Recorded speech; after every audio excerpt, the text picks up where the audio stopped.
So with issue 2 on the ballot, this is going to be a affirmation or a rejection of Senate Bill 5, which deals a lot with collective bargaining agreements, labor reform, and rather than go through every single element of that, I think most people have seen the ads, pro and con, so at least you have a working knowledge of issue 2. And I'm going to combine these two questions.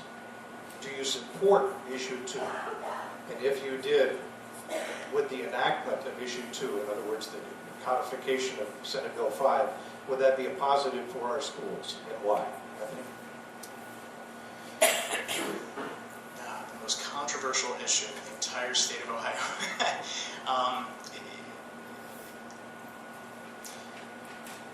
This is hard. In doing a lot of thinking about it, there are most of which that is in Senate Bill 5 I actually do agree with and actually for.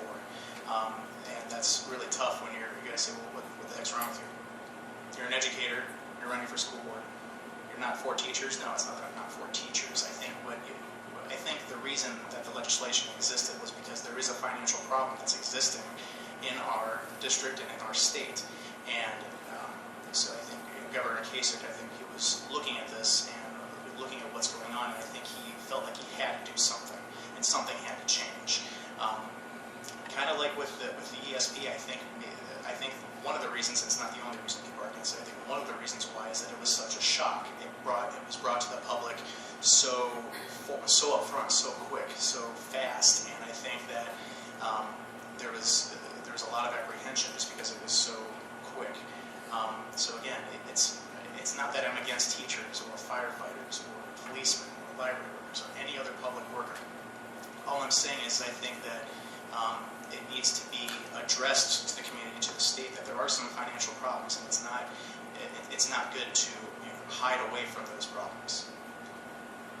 Thank you. Betty, yes or no? And if yes, how is that going to help the school system? Opposed.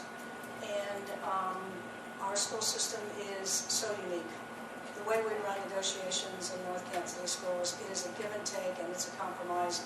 It really probably wouldn't affect us in North Canton all that much anyway, because I think the collective bargaining is probably the big thing, and when you've got the cooperation that we have right here in North Canton, we're very blessed, and I've been glad, I'm happy that I have been on the negotiation team, and I've seen up front how it works.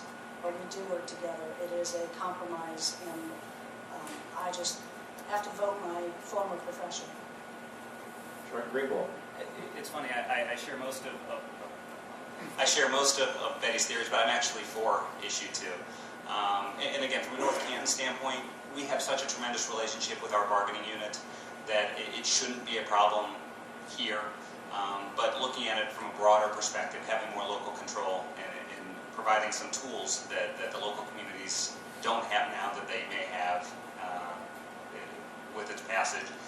And as well, the Ohio School Boards Association is in favor of some of the aspects of that as well.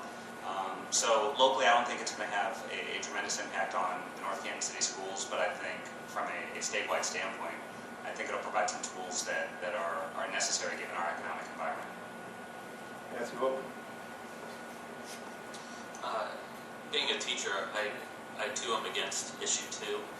I see the source where that's coming from. There's quite a few attacks on public education, including one recently here right now where even school systems like North Canton would have money funneled away from them into parochial schools if it were to be passed. And the other thing with issue 2, it affects teachers and public safety workers, their pension, and various aspects as far as collective bargaining, but it does not touch the lawmakers. So I have to say I'm against it.